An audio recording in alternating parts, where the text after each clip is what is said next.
Halo, selamat datang lagi di YouTube channel Yohanes Prayoga atau nama lengkap saya Yohanes Agung Prayoga.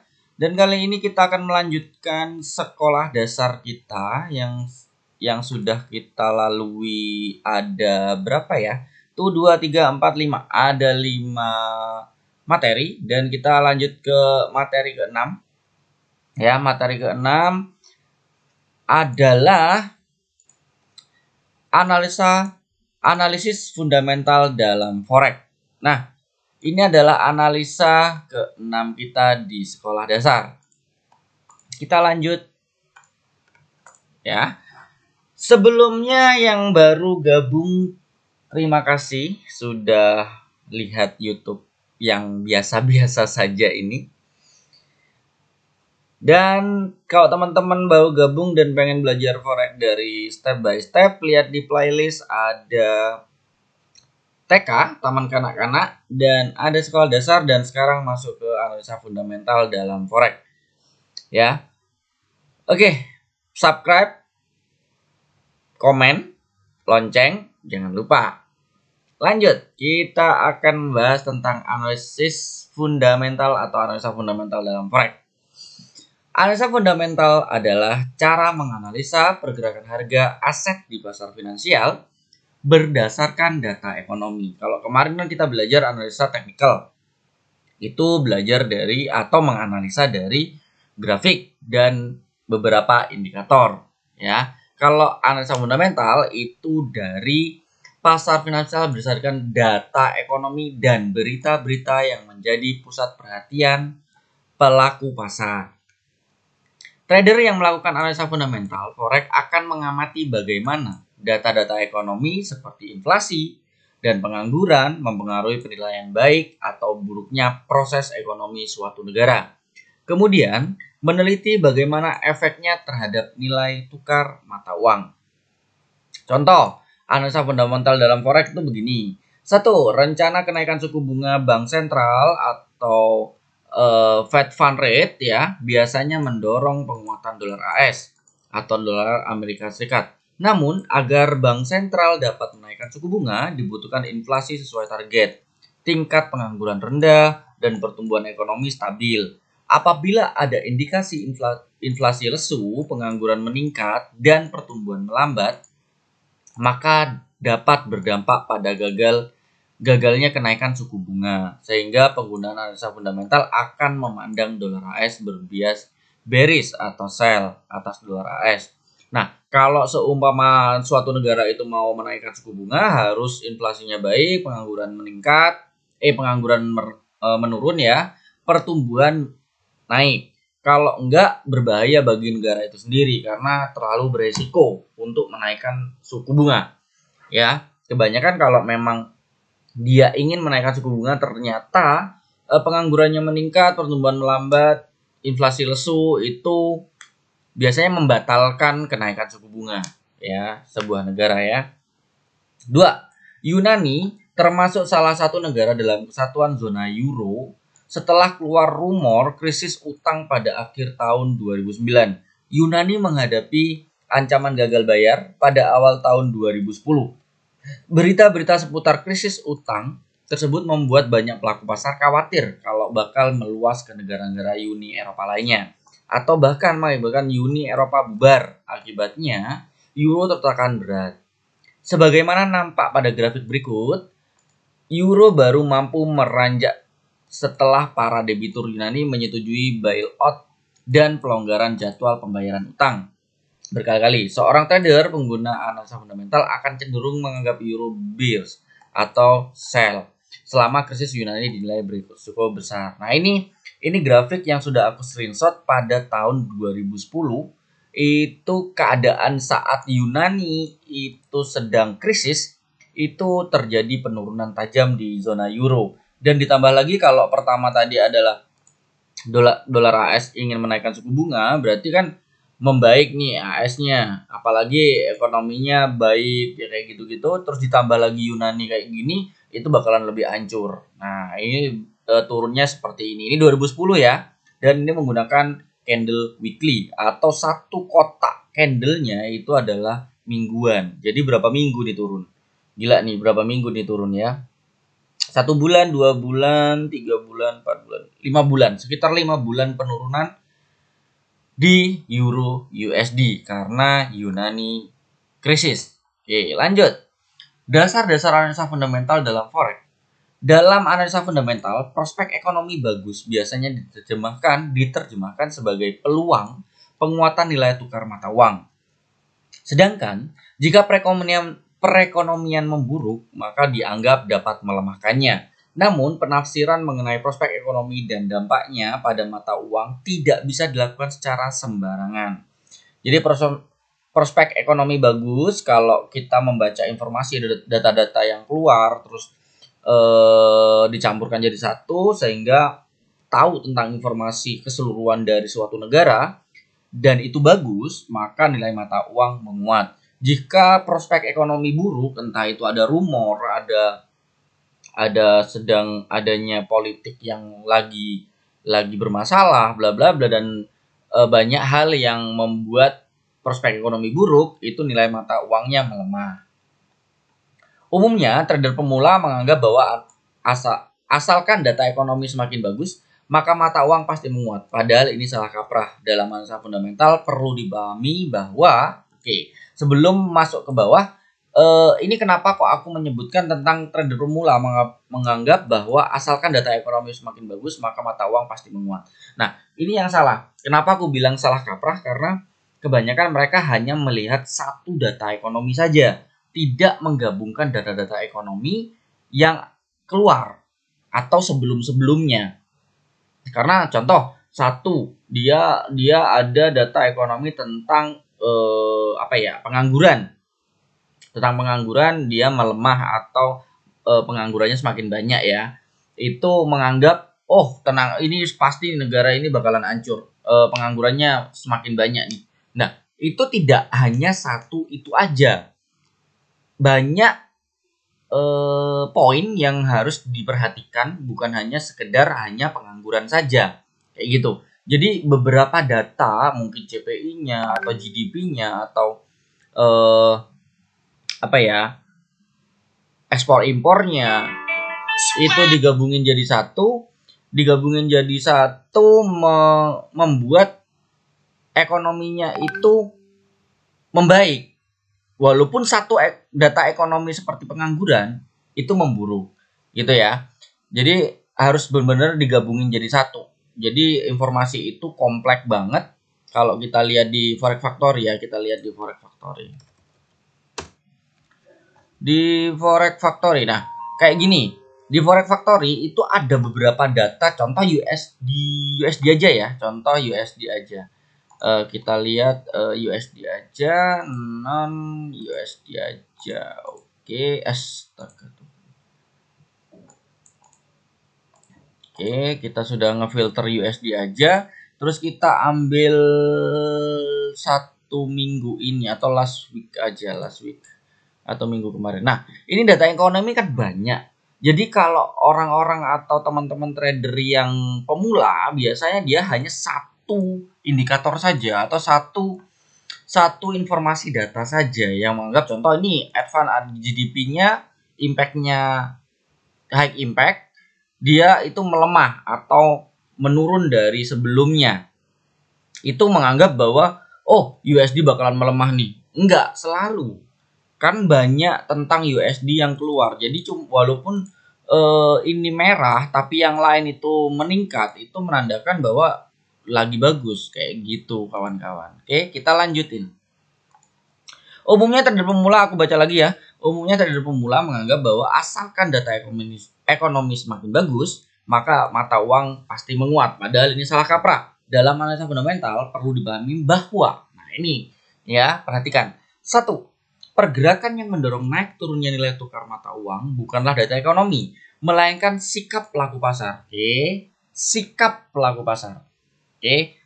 Pelaku pasar biasanya sudah memiliki ekspektasi sendiri sebelum data ekonomi dirilis. Apabila ekspektasi tak terpenuhi, maka data dianggap buruk. Jadi trader tak bisa hanya memperhitungkan data terkini dan data periode sebelumnya saja. Contohnya, Kenaikan suku bunga selayaknya mendorong penguatan mata uang. Namun, jika katakanlah suku bunga naik dari 1% menjadi 1,15% saja, padahal pasar mengharapkan kenaikan hingga 1,25%, maka mata uang takkan menguat. Jadi begini, yang membuat naik turunnya harga itu bukan karena data ekonomi, tapi sikap pelaku pasar. Yang dimaksudkan adalah ketika kita menganggap datanya itu lebih besar, ternyata di bawahnya walaupun naik dari sebelumnya itu sudah tidak sesuai dengan ekspektasi para trader, sehingga dia ya kok enggak. Contoh, aku mau beli apel yang harganya 10.000, ternyata harganya itu masih di 15.000. Nah, dulu itu harganya 18.000 dan aku pengennya beli di 10.000, ternyata harganya hanya turun ke 15.000, hanya turun 3.000 rupiah, 2.000 rupiah, 3.000 rupiah. Jadi kekecewaan itu yang menganggap tetap aja walaupun dia itu turun, itu nggak sesuai dengan ekspektasi gitu loh. Jadi tetap menganggap bahwa dia lagi jelek atau penurunan. Jadi ekspektasinya berbeda. Oke. Terus pada kalender forex biasanya telah dicantumkan data periode sebelumnya, previous, ekspektasi atau forecast, dan data terkini atau aktual yang baru saja akan terisi setelah laporan terkait dipublikasikan. Oleh karenanya, kalender forex merupakan sebuah senjata penting bagi pengguna analisa fundamental. Ya, jadi gitu. Di sini ada forecast, ada previous, ada aktual, di mana di sini akan menggambarkan orang-orang itu pengennya seperti apa sih di forecast ini, dan aktualnya yang keluar akan seperti apa. Ya, itu yang perlu diperhatikan ya teman-teman ya.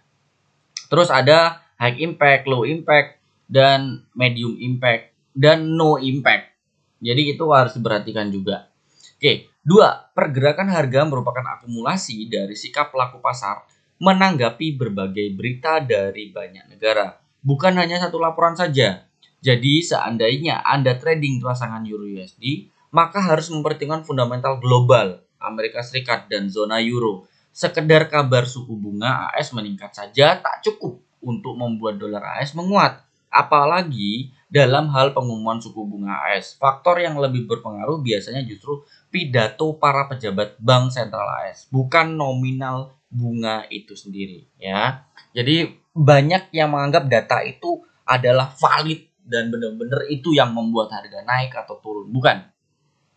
Jadi benar-benar pelaku pasarnya dan banyak hal di fundamental ini yang sangat detail yang harus banyak dipelajari. Jadi nggak hanya satu indikator, contoh MA naik, maka trennya lagi naik, itu kalau indikator. Kalau fundamental itu benar-benar penuh dengan intrik yang sangat perlu diperhatikan. Tiba-tiba datanya bagus semua otomatis, tapi rumor yang sedang booming di negara tersebut itu lagi jelek. Ada rumor politik apa gitu lagi jelek, ya tetap turun walaupun datanya bagus. Jadi itu kadang membuat ini datanya merah tapi kok datanya hijau, yang menganggapkan itu marketnya atau negaranya bagus tapi kok masih turun. Nah, itu harus dipelajari ya. Sehat tidaknya sebuah perekonomian ditunjukkan oleh pertumbuhan secara berimbang dan berkelanjutan, bukan oleh angka-angka semata. Dengan kata lain, dalam menerjemahkan data-data ekonomi, tidak ada istilah semakin rendah semakin baik ataupun semakin tinggi semakin baik. Umpamanya, inflasi terlalu tinggi itu dianggap buruk, tetapi inflasi kelewat rendah juga tidak baik. Biasanya otoritas masing-masing negara memiliki target dan acuan tertentu yang berbeda-beda. Negara maju seringkali mematok target inflasi di kisaran 2-3%, sedangkan negara berkembang sekitar 3-4%. Apabila inflasi di negara berkembang jatuh ke 2%, maka bisa berdampak buruk bagi mata uangnya. Sebaliknya, angka yang sama di negara maju boleh jadi merupakan kabar baik yang bisa mendongkrak nilai mata uangnya. Jadi beda-beda setiap negara, dan data-datanya atau regulatornya atau di negara tersebut itu seperti apa berbeda. Jadi kalian harus belajar tentang itu juga dan banyak baca pokoknya. 4. Setidaknya kebijakan yang diambil oleh pemerintah dan bank sentral merupakan trade-off, yaitu keputusan yang diambil dengan mengorbankan suatu aspek untuk mencapai peningkatan dalam aspek yang lain. Oleh karenanya, tak ada kebijakan yang sempurna tanpa efek negatif sama sekali. Penilaian atas kebijakan harus berpatok pada apakah ini akan menarik dana investasi atau tidak. Tugas pemerintah adalah menyeimbangkan berbagai trade-off untuk mencapai pertumbuhan stabil, bukan mengambil keputusan yang membahagiakan semua pihak. Jadi seorang trader tidak boleh berpandangan salah kaprah seperti karena banyak orang protes pada kebijakan anu, berarti kebijakan itu jelek dan mata uangnya bakal jatuh. Perspektif investor selalu bermotif profit meskipun suatu kebijakan ditolak oleh rakyat. Jika itu bagus bagi iklim investasi, maka akan disambut baik. Jadi ada tiba-tiba menaikkan suku bunga tapi ekonominya agak rendah gitu. Ekonominya contoh pengangguran meningkat lebih banyak, terus inflasi jelek kayak gitu-gitu. Tapi negara menaikkan suku bunga. Jadi trader itu walaupun itu berdampak buruk kepada atau hak kepada negaranya atau masyarakatnya, tapi kok untuk masalah investasi kok bagus ya keputusan kebijakan moneter yang dilakukan oleh sebuah negara sikat gitu. Jadi intinya trader itu benar-benar berekspektasi profit, bukan dari ini bagus atau tidak untuk masyarakat dan lain-lain, bukan ya. Cara mempelajari analisa fundamental forex. Untuk memahami analisa fundamental dengan benar dan utuh, seorang trader sebaiknya mempelajari ilmu ekonomi dan kaitannya dengan pasar finansial. Itu kalau kalian beli buku namanya makroekonomi. Itu banyak di Gramedia tentang negara ya, ekonomi negara. Termasuk makroekonomi, moneter, fiskal dan lain-lain. Namun, seorang trader tak harus memiliki latar belakang sekolah ekonomi untuk memahaminya. Bahkan seorang sarjana ekonomi belum tentu mampu melakukan analisa fundamental dengan tepat. Bayangin, sarjana ekonomi aja belum tentu bisa tahu tentang analisa fundamental, apalagi kita. Kalau kita nggak belajar dengan tekun tentang fundamental, itu jelas kesulitan. Aku pernah tanya kepada dosen ekonomi. Tanyanya dan mintanya begini, Pak, aku ajarin dong analisa fundamental makronya untuk negara. Dek, aku kalau bisa bener-bener bisa banget ini tentang fundamental makroekonomi, aku nggak akan jadi dosen, aku mending jadi trader. Karena fundamental ini ribet, banyak, terus intriknya itu banyak banget gitu loh. Jadi kalau kita bisa mengerti tentang fundamental itu sangat hebat sekali, atau dikatakan wah mantap sekali. Tapi ya harus sabar dalam belajar dan perbanyak baca buku, ngelihat contoh-contoh orang fundamental yang membaca makroekonomi. Bukan hanya satu data ya. Ingat, banyak yang menganggap bahwa trader-trader itu aku mau trading fundamental, tapi ngelihatnya satu data doang, terus trading pada saat itu doang. Bukan. Itu bukan trader fundamental, bukan. Trader fundamental adalah menggabungkan data-data yang keluar dari Forex Factory atau dari kalender berita lain jadi satu untuk mengambil informasi apa yang terjadi di negara tersebut, baik atau buruk. Jadi apa yang harus dilakukan untuk menguasai analisa fundamental? Ikuti langkah-langkah berikut. Kenali macam-macam indikator ekonomi dan berita yang terpengaruh dalam trading forex. Banyak ya, kayak tadi data-datanya kayak gini. Ini banyak banget. Ini baru 1 minggu, belum 1 bulan. Contoh kita ambil 1 bulan lalu Oktober 2021 ya. Waduh, sorry, 1 bulan. Oke, sampai Oktober tanggal 31. Set. Nah, ini banyak banget. Ini baru US, baru data dari Amerika Serikat, bukan dari Euro, bukan dari AUD ya, pound sterling, itu masih banyak lagi. Jadi kalian pelajari tentang data-data ini, dampaknya apa, kenapa, datanya dari mana, apa maksud dari data ini, itu sangat banyak dan itu digabungin jadi satu. Oh ini menurun, ini melemah, ini menurun, ini melemah, digabungin jadi satu, diambil asumsi bahwa negaranya lagi baik atau tidak, kayak gitu. Ya, lanjut. 2. Ketahui mana saja berita-berita paling penting dalam forex yang berdampak paling besar. Khususnya data-data Amerika Serikat. Tandai event-event berdampak tinggi pada kalender forex yang biasanya itu high impact-nya ya. Kayak gitu. Tapi kalau yang kroco-kroco boleh kalian lupakan sedikit. Cari aja yang kayak inflasi, CPI, GDP, kayak gitu-gitu.